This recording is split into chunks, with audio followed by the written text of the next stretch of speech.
Halo teman-teman semuanya, apa kabar? Tentunya baik ya. Selamat datang di podcast Sehat. Saya Agrian dan di sini saya tidak sendiri, saya bersama teman saya yaitu. Halo, saya Jenny Fadila. Kembali lagi pada segmen podcast kita kali ini. Tentunya kita akan membahas topik yang sangat penting dan tidak kalah menarik, yaitu tentang HIV atau AIDS. Nah, kita akan membahas apa itu HIV, mitos yang beredar, dan bagaimana cara mendukung mereka yang hidup dengan HIV.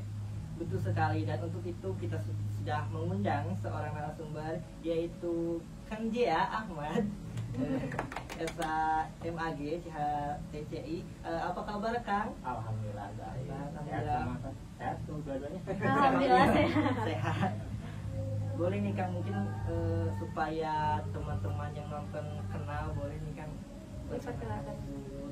Oke. Bismillahirrahmanirrahim. Assalamualaikum warahmatullahi wabarakatuh.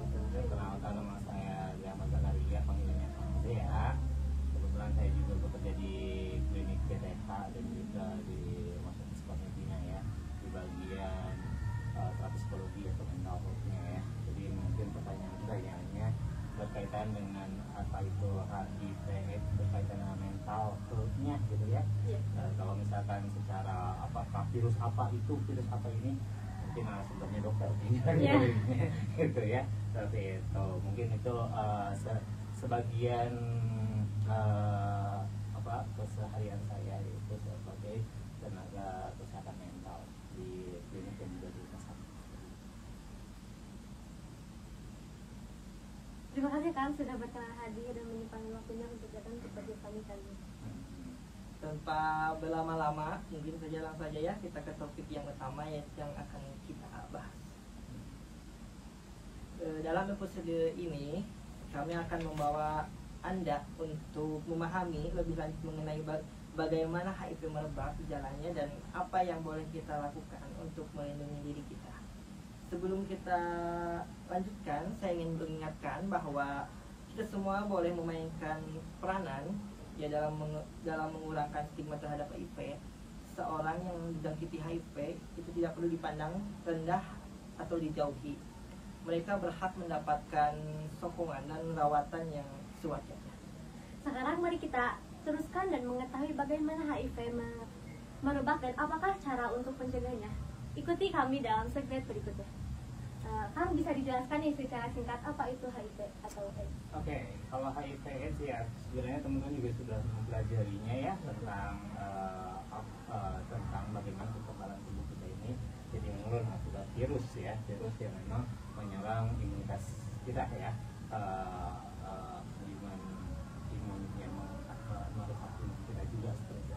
Dan memang ada beberapa penyebabnya ya, salah satunya kenapa orang bisa terkena HIV/AIDS. Yang pertama dari hubungan seksual yang nggak menggunakan pengaman gitu kan, seperti itu.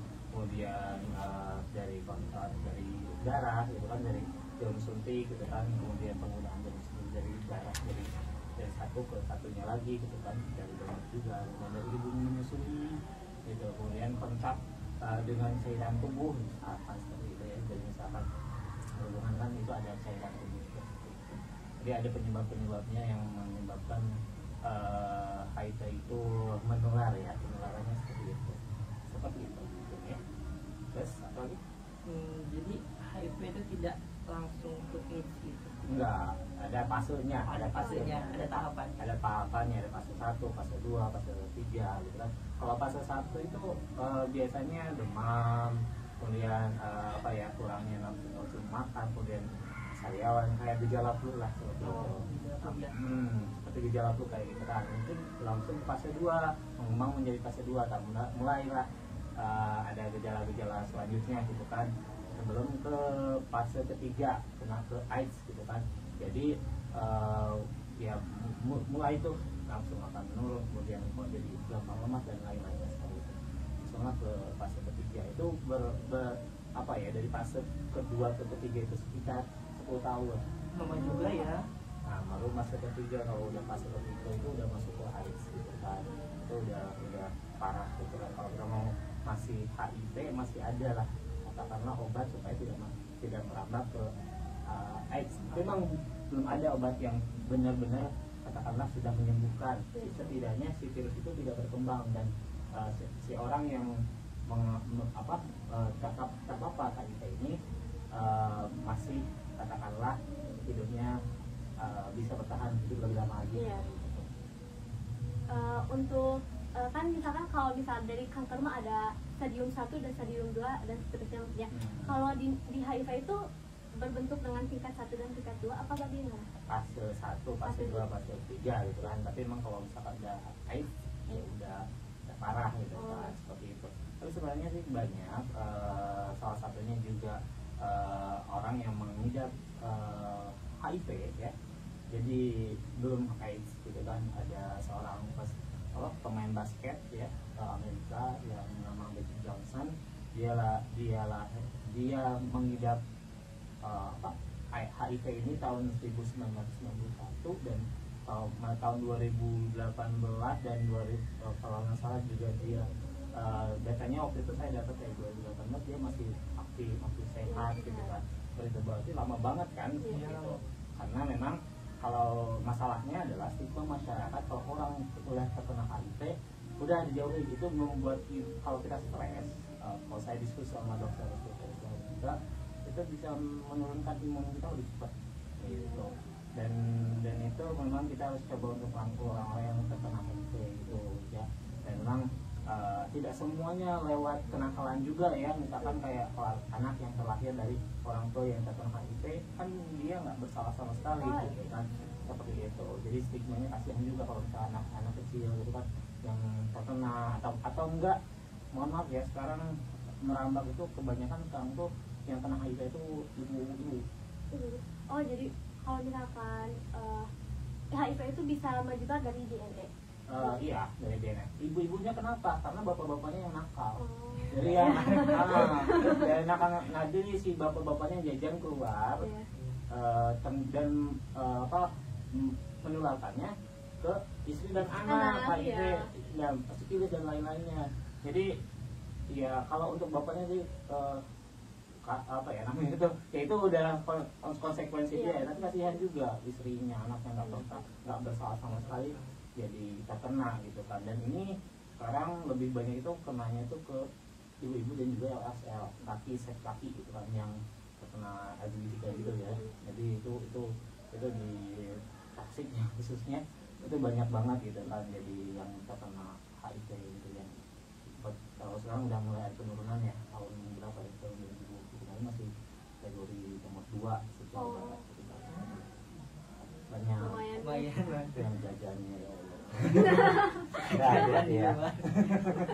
Yang maksudnya tuh ya laki-laki yang bangor lah gitu kan, bapak-bapak yang seperti itu.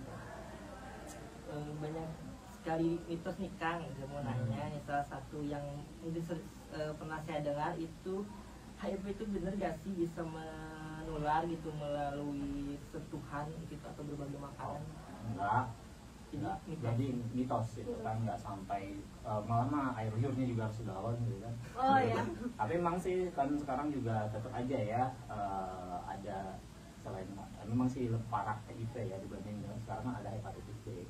Hepatitis B itu kan mulai lewat cairan kayak gitu kan zaman. Jadi akhir zaman ini ada aja banyak penyakitnya.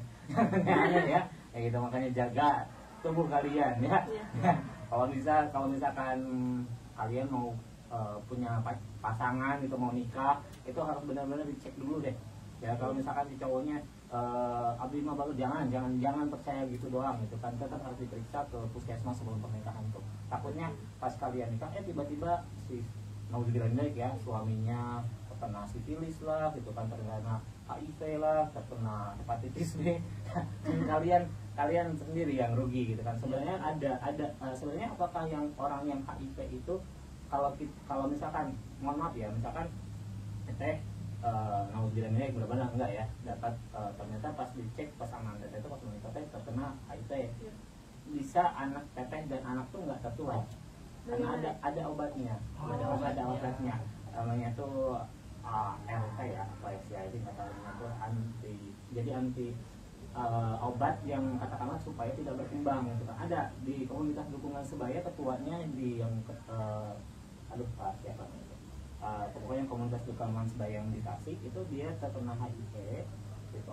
Anak dan istrinya nggak kena karena memang dia langsung ada gejala-gejala fase 2 itu langsung dia sebelum ke fase 3 ya, dia langsung berobat pas mau nikah, dan dia ngobrol sama istrinya, calon istrinya gitu kan, bahwa dia terkena HIV, tapi dan istrinya itu mendukung banget ya, mendukung untuk kesehatan dia, dan Ade kalau nggak salah namanya itu ya. Jadi akhirnya dia itu punya anak juga, dan istri dan anaknya nggak terkena HIV karena memang sudah ini ya. Dan sama kayak hepatitis B juga kan sama, kalau nggak mau tertular ya harus divaksin dulu si istrinya tuh. Misalkan si laki-lakinya terkena nih, nah sebelum nikah oh ini udah kena nih hepatitis B, kan nantinya kan bertambah hati ya kalau misalkan nggak segera divaksin istri atau si istrinya tuh. Itu tuh bisa menyebabkan langsung ke kanker hati. Ada pasiennya juga gitu kan, ada kena hepatitis B dulu dan lain-lainnya gitu kan, dan sirosis dan lain-lainnya. Dan itu memang kalau istrinya divaksin nggak akan kena tuh ke istrinya seperti itu. Jadi sebenarnya, nah masalahnya sih negatif begitu orang terkena, kenapa orang-orang nggak mau untuk diperiksa itu? Artinya, nggak jujur gitu kan? Itu berbahaya juga. Masalahnya berbahaya untuk orang lain yang katakanlah nggak nakal tapi dia terkena gitu kan, gitu kan?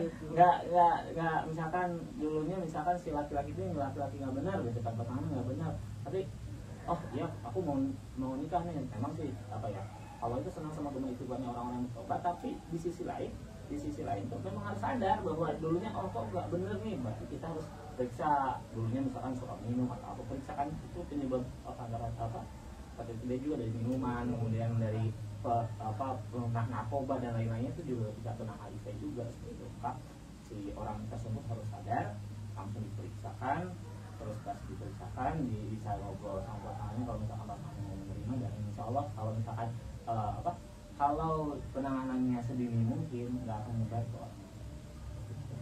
Nah, untuk obat yang tadi akan bahas itu tuh untuk berupa obat yang harus diminum 2 kali dalam sehari atau dalam vaksin?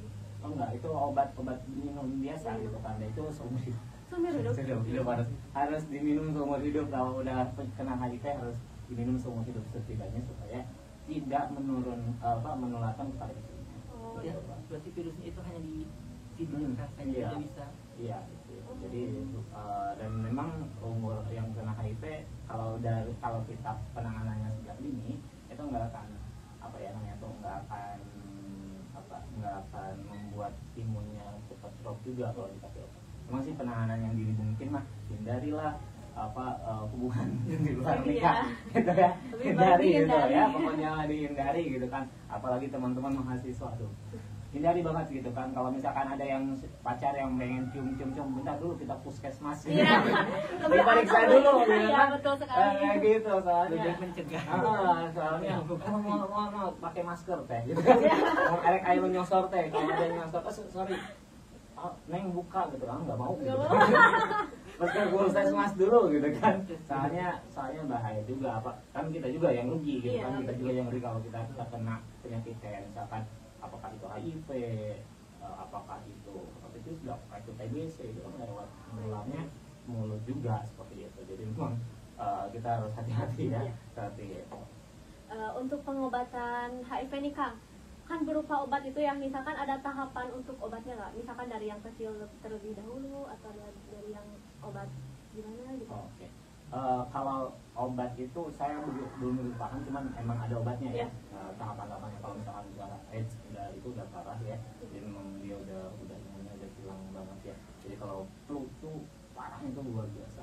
Kalau kita kan flu paling minum obat doang juga udah beres. Kalau udah beres. Tapi kalau misalkan yang udah kena AIDS itu udah parah kan, gitu kan udah ya sebelum kena AIDS, karena kan itu pasiennya udah lama banget ya sebelum kena AIDS gitu.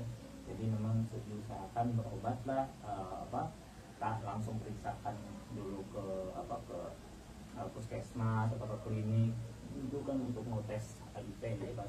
Kalau nggak salah juga kalau misalkan di puskesmas itu ada pemeriksaan gratisnya juga ya kan. Kalau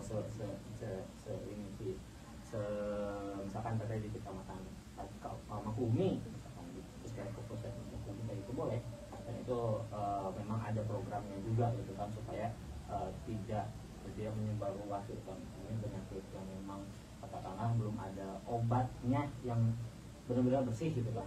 Jadi itu menunjukkan kata benar kata tadi, menunjukkan supaya tidak menyebarkan kepada orang lain. Lanjut ke mitos kedua nih Kang. Bagaimana dengan gigitan nyamuk? Apakah itu mitos atau enggak lah? Mitos ya kan? Mitos. Itu enggak kalau nyamuk. Untuk nyamuk. Soalnya itu langsung darahnya tuh enggak lewat nyamuk, kalau kalau darah juga. Mohon maaf ya. Ini bisa loh nular, katakanlah orang yang HIV, misalkan kita sariawan nih terluka, ini hati-hati juga misalkan cium lah gitu, kemudian kita lagi nangkep buka gitu ya, sariawan atau misalkan kita ada luka gitu kan, bisa juga itu menular. Jadi kita apa ya namanya tuh ya, atau jarum suntiknya tuh jadi yang darah secara langsung, tapi nggak melakukan apa ya, kalau kesan nyamuk mah lewat pelantara dulu gitu kan, dia itu kan diolah lagi di tubuhnya dia gitu kan, nggak tahu gitu kan anatomi itu tubuh nyamuk kayak gimana gitu kan. Jadi itu darahnya yang langsung lewat, yang langsung gitu kan, seperti itu. Nah untuk tadi katakan dia ada yang dari luka, itu teh harus luka ke luka lagi, penularannya apa gimana Kang? Kalau misalkan dia kan jadi lewat misalkan empat cairan tubuh, misalkan dia cairannya itu kan katakanlah misalkan apa darah ke darah gitu kan, dia jatuh luka kemudian ke darah kita gitu kan, atau misalkan pas sariawan ciuman gitu, terus kebetulan kitanya sariawan gitu kan, itu bisa juga, itu bisa gitu kan, seperti itu gitu. Jadi ya harus tapi kan lebih baik cuma dihindari lah kalau belum sah mah. Kalau malam mah kalian dulu kayak gitu ya. Jadi fakta yang sebenarnya adalah nggak lewat nyamuk, nggak lewat. Kalau lewat nyamuk mah nggak nular lah. Untuk ini Kang, untuk terapi HIV bagaimana itu? Ya kalau yang kami tangani mah ya di Komunitas Dukungan Sebaya itu kan yang orang-orang yang terkena HIV dan juga AIDS ya. Jadi mau dikasih support karena stres itu bisa menurunkan imun lebih cepat. Mental sih yang paling penting. Kalau kata dokter spesialis dalam 4 menit kita stres itu bisa, waktu saya sharing waktu masih di komedinya ya sama dokter dalamnya, itu 4 menit kita stres itu bisa nurunin imun sampai 24 jam gitu. Dan itu kan sedangkan orang yang HIV itu imunnya nurun malah nggak ada gitu kan, ada yang udah parah mah gitu kan. Jadi makanya kalau misalkan dia tuh capek banget gitu kan, kayak ya memang dikasih dukungan ya, memang pengobatannya itu ya yang pertama secara psikis, secara support system yang baik, nggak stigma negatif bahwa dia itu wah dulunya nakal atau apalah, jadi nggak layak hidup atau apa, nggak boleh gitu kan. Dia juga manusia ya gitu. Yang keduanya juga tetap dia harus berobat, maksudnya rutin mengkonsumsi obat yang memang untuk orang yang terkena HIV, supaya tidak menularkan kepada orang lain, supaya tidak menularkan orang lain gitu kan. Karena bagaimanapun ya, kalau kita ibaratkan kayak gini lah, misalkan orang yang terkena asma lah ya, saya kalau untuk memberikan motivasi ke mereka supaya mereka itu tidak down, kata kita saya asma sampai saat ini juga belum ada obat yang menyembuhkan penuh gitu kan. Jadi tetap bisa kamu kapan aja gitu kan, bisa kamu kapan aja. HIV juga sama gitu kan, cuman asma tidak menular gitu kan. Tidak menular seperti itu ya, tidak menular kecuali bronkitis mungkin ya. Nah, tapi itu kan memang bisa sembuh kan langsung sembuh. Tapi kalau asma itu nggak bisa apa ya, sembuh total enggak gitu kan. Jadi kita harus tetap siapkan inhaler kayak gitu kan, harus siapkan obat kayak gitu kan, dan itu juga seumur hidup. Iya, asma juga dari pikiran itu ngaruh banget ya Kang ya. Iya gitu. Nah, itu juga seumur hidup. Jadi mereka juga berpikir, oh iya asma juga seumur hidup. Kayak gitu. Jadi itu untuk memotivasi mereka supaya bisa bertahan hidup lebih lama. Nah guys, jadi kesimpulan untuk mitos dan fakta yaitu adalah nyamuk itu mitos ya guys. Dan untuk penyebaran antara minuman ke minuman itu mitos juga ya Kang ya? Harus 1 galon. Iya. Dan kalau berbagi makanan juga itu juga mitos ya. Nah, jadi itu teh bisa digarisbawahi ya guys, kalau itu teh mitos seperti itu. Jadi hati-hati sama kalau punya jangan. Iya. Nah, untuk selanjutnya nih Kang, apa yang bisa kita lakukan untuk mendukung teman atau keluarga yang hidup dengan HIV? Oke, yang pertama memang orang yang terkena HIV itu jangan dikucilkan atau yang jelas kalau misalkan nauzubillah ya, kalau kita misalkan dulunya gitu kan memang bukan orang yang baik-baik ya, segeralah untuk diperiksakan. Atau misalkan kita juga sebagai masyarakat takutnya aduh aku terkena takut terkena sesuatu hal gitu kan, boleh diperiksakan sedini mungkin ke puskesmas gitu, ke klinik untuk dites positif atau negatif HIV. Yang keduanya kalau misalkan yang sudah terkena ya harus lebih aware.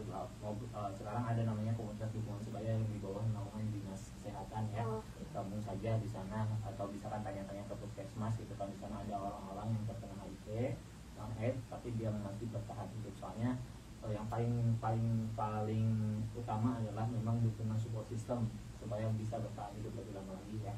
Ketika ketua komunitas dukungan sebaya itu sampai sekarang ada punya anak, punya istri, dia masih bisa bertahan hidup sampai saat ini gitu kan. Dan dia ya biasa beraktivitas seperti kita normal gitu kan, kadang macul kayak gitu ya. Dan memang meskipun imunnya berkurang, dan seperti Magic Johnson juga anak basket itu dia masih sehat gitu kan, karena dia sadar bahwa oh iya aku terkena nih HIV tapi dia tetap berolahraga gitu kan. Jangan sampai begitu kita kita terkena kemudian kita langsung drop, nggak mau ngapa-ngapain, diem, itu lebih cepat tuh virusnya tuh lebih bisa menggerogotinya tuh lebih parah lagi gitu kan. Jadi seperti itu. Dan untuk orang-orang yang di sekitar harus selalu memberikan dukungan kepada mereka. Allah itu senang sama istiqomahnya orang-orang yang bertobat. Jadi jangan mengucilkan mereka, jangan bikin mereka down juga ya. Kalau ada saudara kita yang down, kita langsung aja hubungi misalkan dinas kesehatan untuk masuk ke komunitas dukungan sebaya. Itu kan kalau misalkan sama kita dikasih dukungan ternyata dia udah hopeless banget gitu kan. Nah udah hopeless, udah aduh kayaknya aku nggak bisa apa-apa. Yang penting adalah berdoa supaya kita semuanya diberikan kesehatan, dan yang pastinya teman-teman kita ini makhluk sosial, butuh orang. Jadi tetap kita harus akhlak terus sesama itu harus baik. Insya Allah kalau akhlaknya baik ya insya Allah apapun keadaan kita insya Allah ditolong sama orang-orang di sekitar. Selanjutnya nih Kang, untuk misalkan kita itu nauzubillah min dzalik ya kan, terdiagnosis HIV pada dini, misalkan kayak umur sebelum menikah. Nah itu teh alangkah baiknya kita emang tidak menikah atau bagaimana Kang? Boleh menikah. Boleh menikah. Takutnya kan nanti tertular ke anak dan istrinya. Enggak, karena ada obat. Ada obatnya ya. Ada obatnya untuk menidurkan gitu kan. Jadi pentingnya diperiksa sejak dini itu kayak gitu. Di pentingnya tuh. Jadi dikasih obat, dan itu nggak bisa kalau udah kita sambil pengobatan itu, yang pengobatannya seumur hidup, yang dikasih obatnya seumur hidup itu itu tidak menularkan ke istri sama anak kalau misalkan kita sejak dini diperiksakan HIV-nya ya, ternyata positif ya. Nah, kita kalau mau nikah ya sebutin aja gitu kan ke istri bahwa terus terang aja ya. Terang di awal, jangan sampai kita nggak terus terang, akhirnya kan istri jadi anak jadi kena, itu kan kasihan. Nah, kemudian yang perempuan juga sih sama, misalkan kan tadi kalau laki-laki ya, kalau perempuan juga sama, ada obatnya. Dan memang caranya kalau yang setahu saya yang HIV itu tidak, yang udah terkena HIV itu nggak bisa lahir normal itu, kalau nggak salah dia harus sesar gitu lah, harus sesar. Dan anaknya tuh nggak akan kena, tapi emang harus diminum obatnya dulu gitu, jadi sebelum hamil tuh gitu ya, seperti itu. Itu teh alangkah baiknya dikonsumsi ibu hamil apa tidak? Kalau ya kalau Kalau menurut resep dokter ada boleh. Boleh. Ya, soalnya kalau yang saya tahu juga mengkonsumsi ya, dan itu lebih tepatnya kedokteran ya yang tepatnya mah, tapi yang saya tahu juga di komunitas dokter ya ada juga yang mengkonsumsi juga gitu kan. Berarti kayaknya memang itu untuk menekan virus bukan menekan janin ya. Gitu. Ciri-ciri antara HIV perempuan dan laki-laki itu sama persis ciri-cirinya apa, ada perbedaan? Kalau untuk fase pertama, fase kedua itu nggak kelihatan. Ya kayak orang normal. Ya nanti ya pas fase ketiga udah mulai AIDS ya, itu udah mulai tuh badannya jadi kurus, nafsu makan menurun, kemudian ya kayak kakek-kakek lah nanti kayak gitu lah. Memang flu dikit, wah parah banget sakitnya gitu kan. Udah mulai di awal-awal nggak kelihatan kayak orang normal. Gitu. Berarti salah satu cara terbaik dalam memberi dukungan adalah memberikan mereka terima dan dihargai ya Kang ya. Kang, apakah mungkin ada pesan khusus gitu untuk pendengar hari ini? Gini, buat teman-teman semuanya, saya menurutkan yang pertama gini aja, ya itu saya menurutkan. Kemudian yang kedua juga hindari pergaulan bebas juga, karena itu dekat banget dengan penyakit-penyakit seksual ya menular. Ya, jangan sampai kita melakukan hubungan seksual sebelum pernikahan gitu kan. Terus kalau misalkan yang keduanya juga, kalau misalkan kita mau menikah gitu kan, segera bukan cuma kan biasanya kalau perempuan suka diperiksa dulu ya, nah laki-laki juga sama harus diperiksa gitu kan. Periksa yuk hepatitis B-nya bareng. Kalau dia nggak mau, kita harus tanya itu kan, berarti bangun hepatitis B-nya diperiksa, spisnya diperiksa, kemudian HIV-nya diperiksa gitu kan, karena itu kan agak kedepannya itu berbahaya juga bagi tubuh kita gitu kan. Bukan karena aku mah cinta sehidup semati, mati bareng nggak kayak gitu juga matinya ya. Jadi harus diperiksakan gitu kan, harus diperiksakan sebelum menikah. Jadi terus awal misalkan ya hindari juga kalau misalkan udah mau pasangan kita mau nyosor aja gitu, nanti dulu gitu. Nanti dulu gitu kan. Udah periksa dulu hepatitis B-nya, spisnya atau HIV-nya. Artinya jangan sampai kita misalkan kita tidak melakukan perbuatan dosa gitu kan, ternyata sekali misalkan akibat hilaf atau apa, tiba-tiba kita punya penyakit yang seumur hidup harus dikasih obat. Gitu. Mau nggak? Nah juga menarik ya, padahal gitu tuh misalkan ya pasangan kita menghilangnya berkali-kali gitu kan, kita cuma sekali langsung tertular dan kita harus dikasih obat seumur hidup.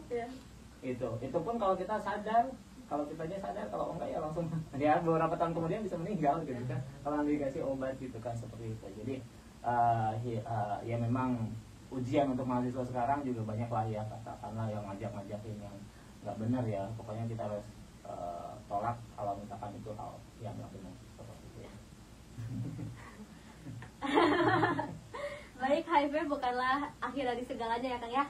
Dengan pengobatan yang tepat kita bisa hidup seperti orang biasanya. Pada kesempatan kali ini mari kita sama-sama menghapus stigma dan memberikan dukungan kepada yang mengidap HIV.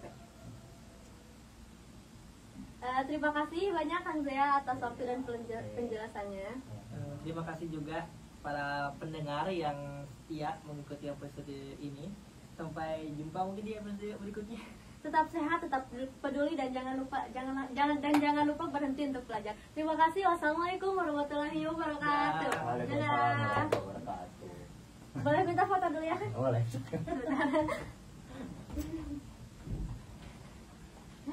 Minta foto ya dong. Ini tuh mata kuliah apa sih?